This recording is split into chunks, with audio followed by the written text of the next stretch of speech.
Now, what is then parallel computing or high performance computing?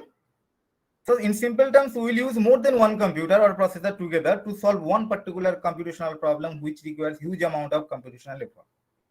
And that field is your parallel computing, that field is your scientific computing, that field is your high performance computing, that field is your supercomputing, different names in different places, depending on the scalability of the application and the structure of the system, how big the system is, we give different names at different point of time.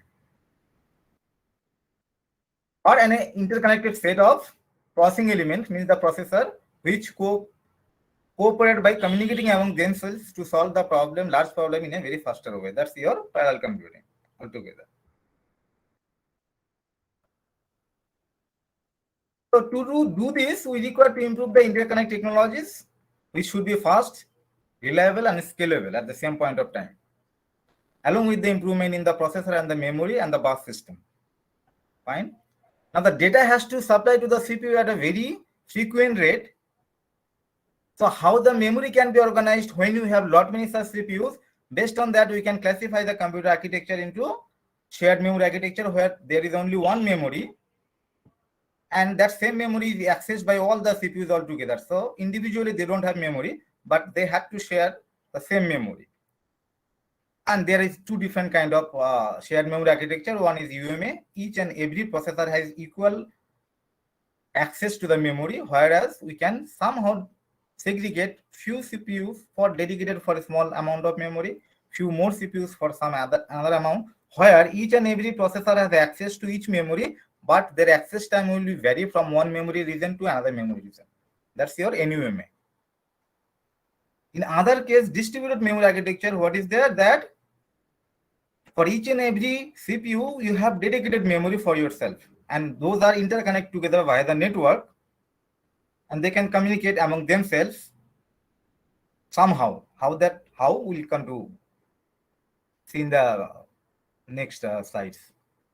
And if you mix up all this architecture, then it's called a hybrid memory architecture.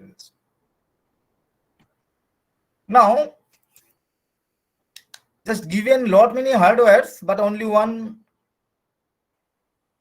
problem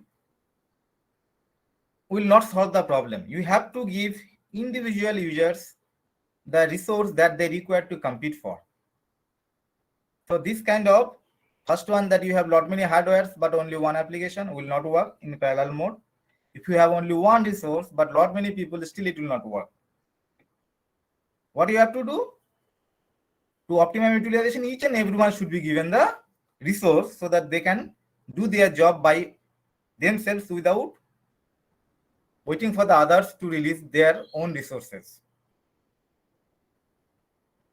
But are these all sufficient? That given all these kind of resources, hardwares, will we achieve the performance what we want? Definitely not. So there comes the programming considerations. That we have to have different approach towards solving this kind of problem given all these kind of resources. So in traditional sequential computing, what do? We have the problem, we decompose the problem into small instructions, and one by one the instruction is given to the single CPU, because the actual job will be done by the CPU, and one CPU at any moment of time can execute only one instructions. So in the traditional computing, we have one CPU, so it can only execute one instruction. Your big problem consists of several instructions. Now you take out each and every such instruction, keep on giving to the CPU, so sequentially it will get executed. So that is sequential computing. Now what if this is the case that you have the same problem, you have split it up into one instructions to be supplied, but you have lot many CPUs. Still, this is not a kind of parallelism, because you are giving the instruction one after another. So having 5 CPUs or 4 CPUs will not do the work. Or in the reverse way, if you have lot many instructions given at the same point of time, but you have only one CPU, the CPU can execute only one instruction, although given 4 or 5. So it will do actually in sequential way, although you issue multiple instructions. So truly, this is the structure of a parallel computer should have been, that we have a problem, split up into multiple instructions, supply multiple instructions to the CPU, when your CPU have multiple processors. So that should be the nature from problem-oriented point of view, from hardware point of view also. So only having multiple such hardwares will do the problem in a faster way